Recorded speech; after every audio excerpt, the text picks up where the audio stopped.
మిత్రులారా, ప్రశ్నించే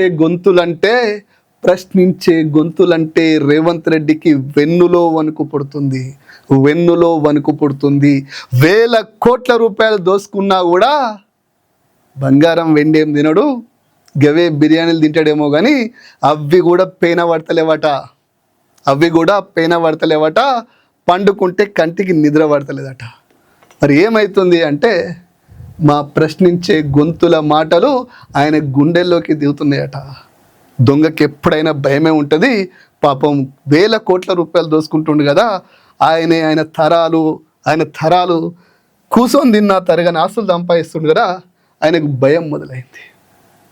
ఈ దోసుకున్న పైసలే కాదు, జాతికి ద్రోహం చేసిన చరిత్ర వెంటాడుతుంది.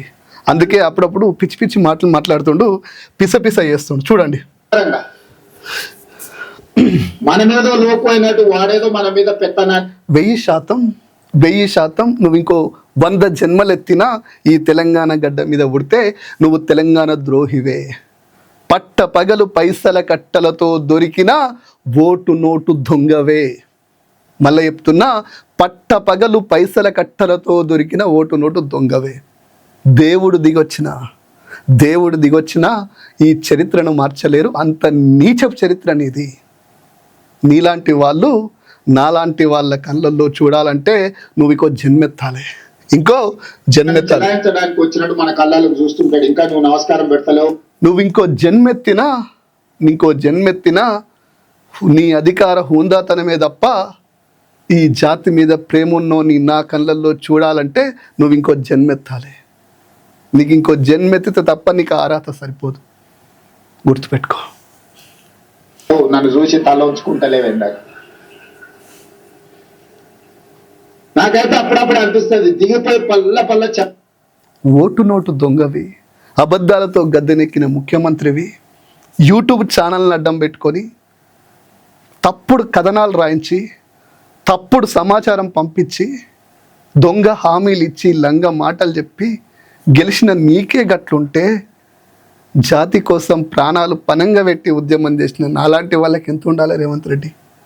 నాలాంటి వాళ్ళకి ఎంత ఉండాలి ఒక్కసారి ఆలోచన చేయి.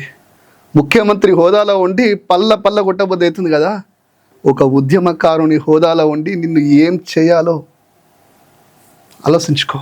ఇలా ముఖ్యమంత్రి హోదాలో ఉన్నావు కదా, 4 పేటీఎం కుక్కల్ని పెట్టుకొని ఇట్లా రాయిస్తావు కదా, అట్లా రాపిస్తావు కదా, ఇట్లా పెట్టిస్తావు కదా. కానీ గుర్తుపెట్టుకో, శివారెడ్డికి వాళ్ళు రావు. రేవతి, ఒకసారి ఆమెతో మాట్లాడి చూడు, నీ అనుభవం ఆగమైతే ఆమెతో మాట్లాడితే.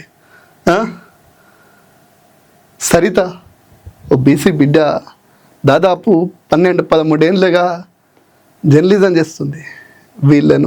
శివారెడ్డిని వీళ్ళని చూపించుకుంటా ఏదో ప్రాపగండ చేస్తున్నావు కదా. మళ్ళీ చెప్తున్న బిడ్డ రేవంత్ రెడ్డి, నువ్వు సీమాంధ్ర నాయకుల బూట్లు మోసినాడు, నేను తెలంగాణ ఉద్యమ జెండా మోసిన. తెలుసా నీకు? నువ్వు ఇంకో జన్మెత్తినా నా కళ్ళలోకి సూటిగా చూసే అర్హతను పొందలేవు.